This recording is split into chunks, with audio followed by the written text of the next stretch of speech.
So I give my life, it's all or nothing. Yes, I lay it down for Zion's gate.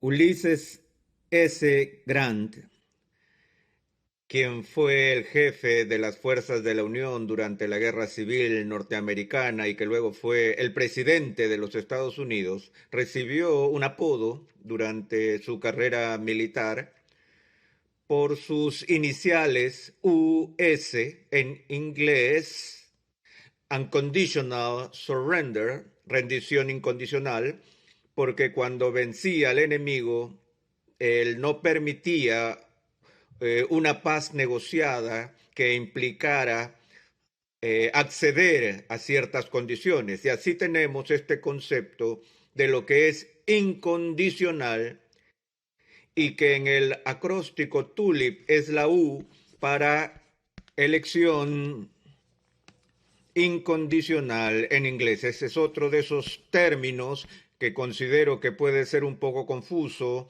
y prefiero simplemente usar el término elección soberana.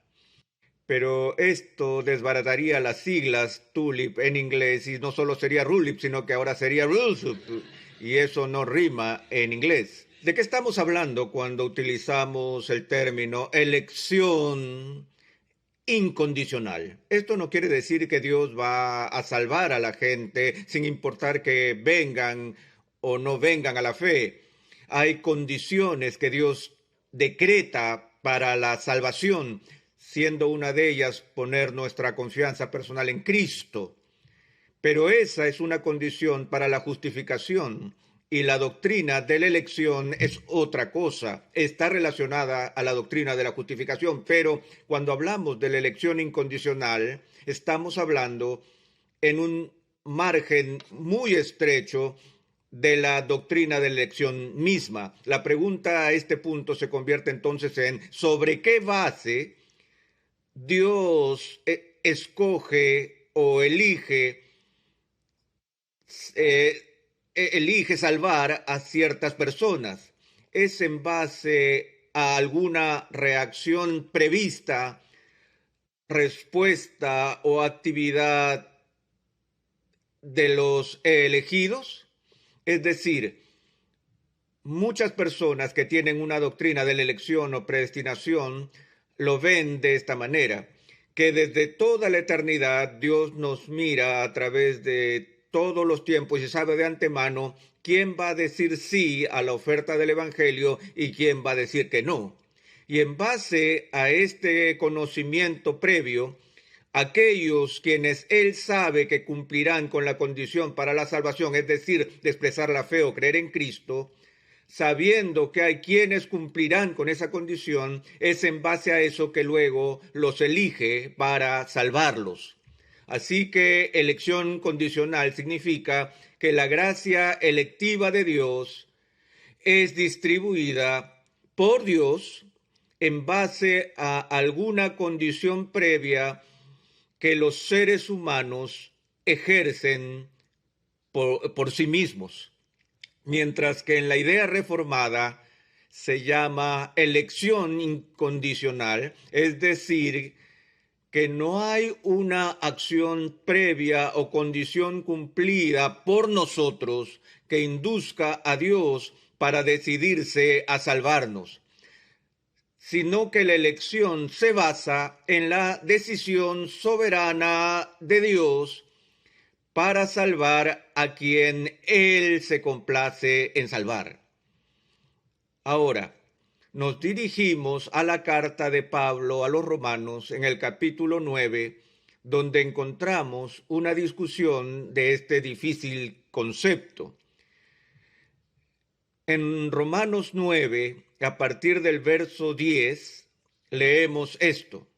Y no solo esto, sino también cuando Rebeca concibió de uno, de Isaac nuestro padre, pues pues no habían aún nacido, ni habían hecho aún ni bien ni mal, para que el propósito de Dios, conforme a la elección, permaneciese no por las obras, sino por el que llama. Se le dijo, el mayor servirá al menor, como está escrito, a Jacob amé, mas a Esaú aborrecí. Aquí, en el capítulo 9, el apóstol Pablo está dando su exposición sobre la doctrina de la elección. Él había tratado esto extensamente en el capítulo 8 y ahora está ilustrando su enseñanza acerca de la doctrina de la elección, regresando al pasado del pueblo judío y mirando en las circunstancias que rodearon el nacimiento de los gemelos, Jacob y Esaú. En el mundo antiguo era costumbre que el hijo que nace primero recibiría la herencia o la bendición patriarcal. Pero en el caso de estos gemelos, Dios invierte el proceso y da la bendición no al mayor, sino al menor. Y el punto que el apóstol explica aquí es que esta decisión no es en base a algo que hubieran hecho o de algo que ellos harían.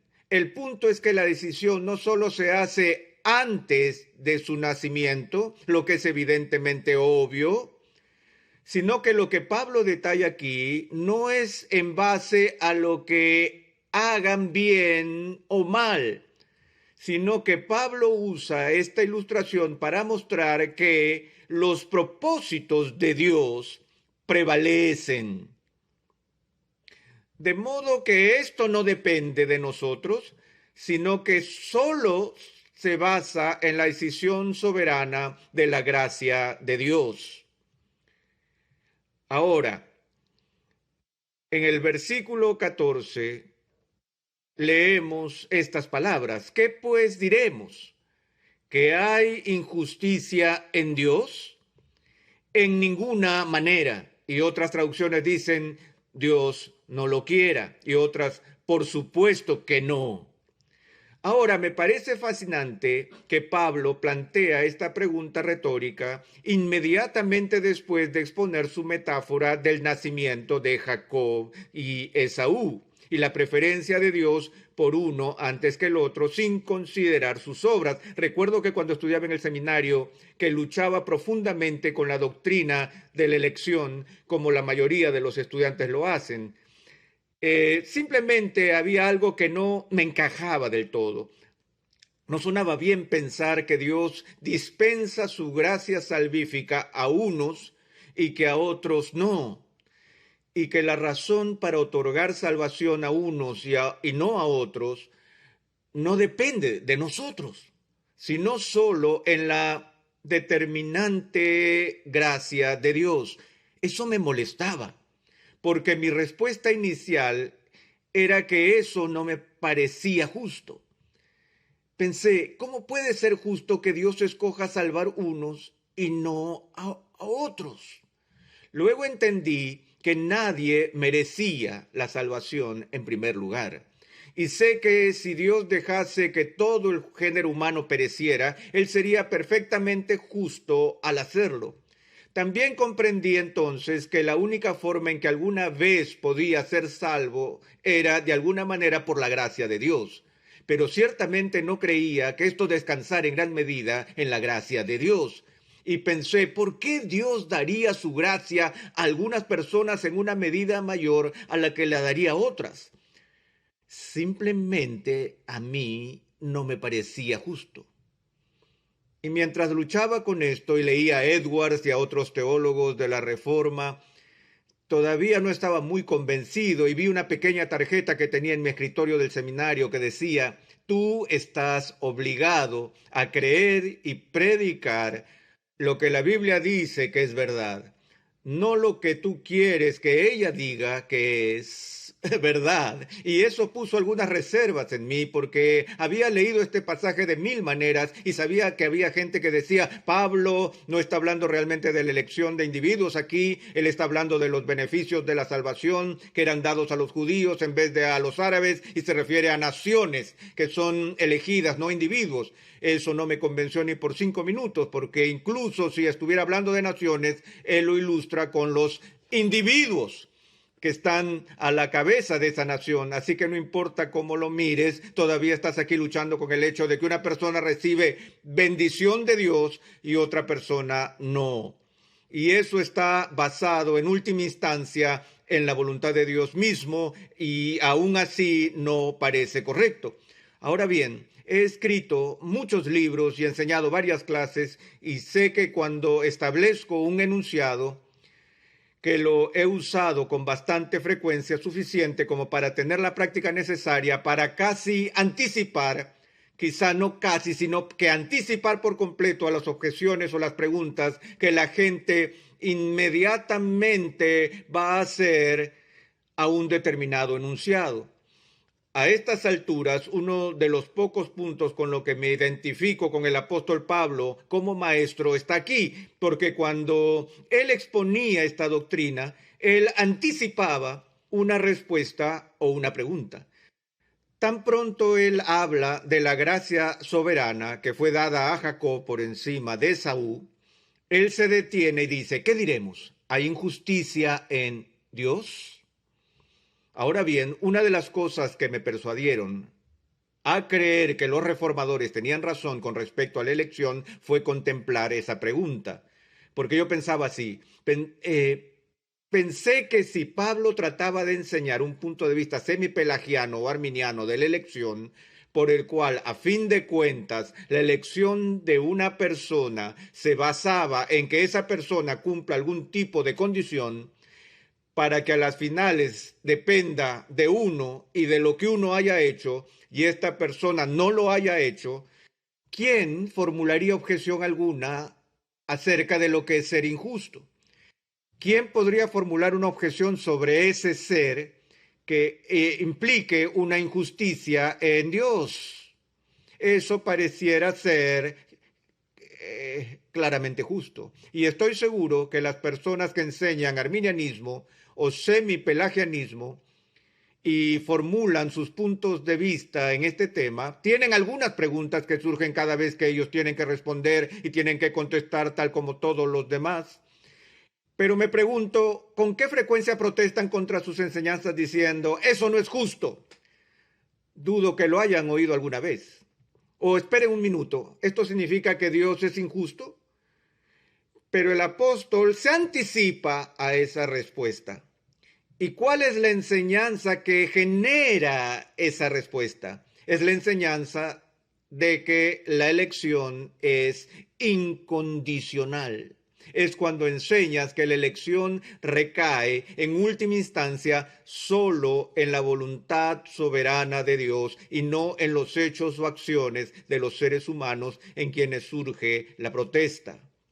Y así es como Pablo se anticipa a la protesta. Hay injusticia en Dios y él contesta con la respuesta más contundente que se puede dar en el idioma. Me quedo con la traducción, Dios no lo quiera. Luego él sigue y lo aclara. Pues a Moisés dice, tendré misericordia del que yo tenga misericordia, y me compadeceré del que yo me compadezca. Aquí el apóstol le recuerda a la gente lo que Moisés ha venido declarando desde siglos atrás. Esto es, que es el derecho divino de Dios ejecutar clemencia ejecutiva cuando y donde Él así lo desee. Él dice desde el principio, yo tendré misericordia del que yo tenga misericordia. No de aquellos que cumplan con mis condiciones, sino de aquellos en los que me place otorgar el beneficio. Ahora quiero hacer un gráfico en la pizarra con trazos muy simples que representen personas y estas a su vez representen a las masas de la raza humana, y voy a poner 6X en el borde y voy a poner un círculo alrededor de 3 de ellos y otro círculo alrededor de los otros 3. Y digamos que un círculo representa a las personas que reciben este don inefable de la gracia divina en la elección, y el otro círculo representa a aquellos que no lo reciben. Y hagamos la pregunta: si Dios elige soberanamente conceder su gracia en algunos pecadores y retener su gracia de otros pecadores, ¿hay alguna violación de la justicia de Dios en esto? Si nos fijamos en los que no reciben este regalo, ¿reciben algo que ellos no se merecen? Por supuesto que no. Si Dios deja que estos pecadores perezcan, ¿los está tratando injustamente? Por supuesto que no. Un grupo recibe gracia, el otro recibe la justicia. Nadie recibe injusticia. Y Dios, así como un gobernador de estado puede permitir que ciertos criminales culpables reciban la medida completa de su pena impuesta, pero el gobernador también tiene el derecho de perdonar, de dar clemencia ejecutiva, si lo declara. Así que la persona que recibe el indulto recibe misericordia. Los otros, y si el gobernador reduce la condena de una persona, ¿significa que está obligado a hacerlo con los demás? ¿Bajo qué regla de justicia? ¿Bajo qué regla debería ser así? Bajo ninguna. Pablo estaba diciendo que no había injusticia en esto, porque Esaú no merecía la bendición en primer lugar y no recibe la bendición. Dios no ha sido injusto con Esaú. Bueno, Jacob no merecía la bendición tampoco, y él sí recibe la bendición. Jacob recibe la bendición, Esaú recibe la justicia. Y luego en ningún momento se ha cometido una injusticia. ¿Pero a qué se debe? ¿Cuál es el propósito de esto? Bueno, Pablo, luego en el versículo 16, y este es un versículo muy importante en Romanos 9, empieza con esta palabra, así que. Es más o menos como la frase por lo tanto. Él está llegando a una conclusión. Y dice, así que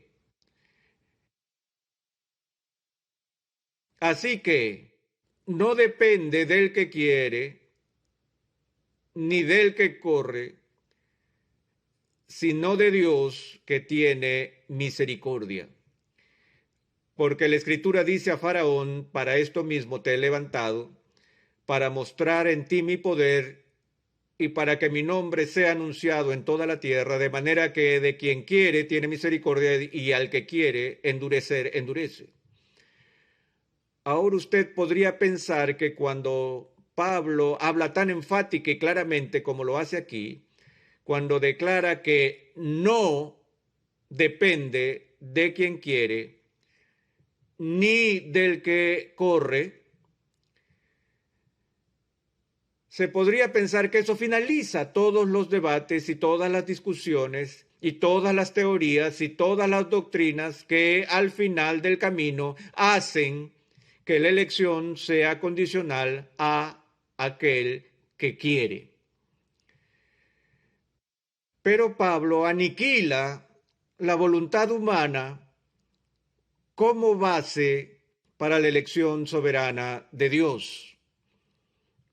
La única base que puedo encontrar, según las Escrituras, es que sí, la salvación se basa en la voluntad y sí se basa en la libre elección. Ahora estoy confundiendo a todo el mundo. Pero se basa en la voluntad y la libre elección de un Dios soberano que elige, Pablo enseña en otro libro de la Biblia, según el puro afecto de su voluntad. Ahora, si usted me pregunta por qué estoy en la fe y soy parte del reino de Dios y mis amigos no, solo puedo decirles que no lo sé. Pero lo que sí sé es que no se trata de algo que hice para merecerlo. No es una condición que logré en mi carne. La única respuesta que puedo dar es que fue por la gracia de Dios.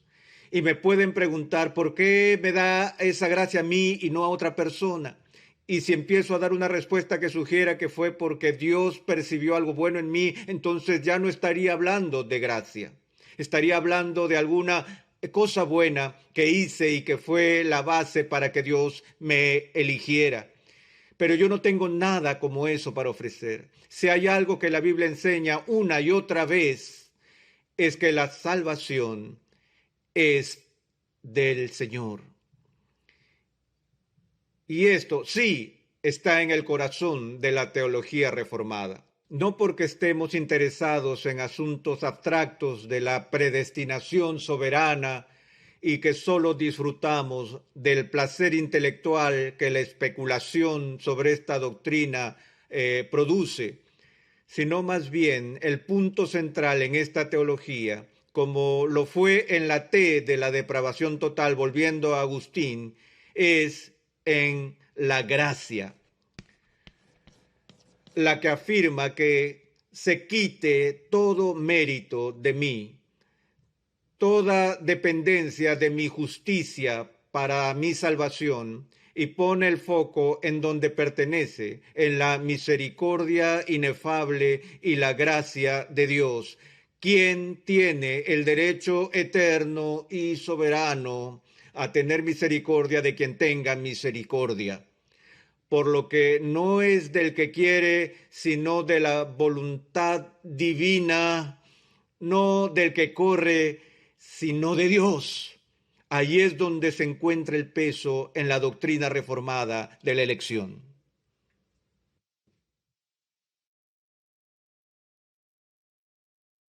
So I give my life, it's all or nothing. Yes, I lay it down for Zion's gate.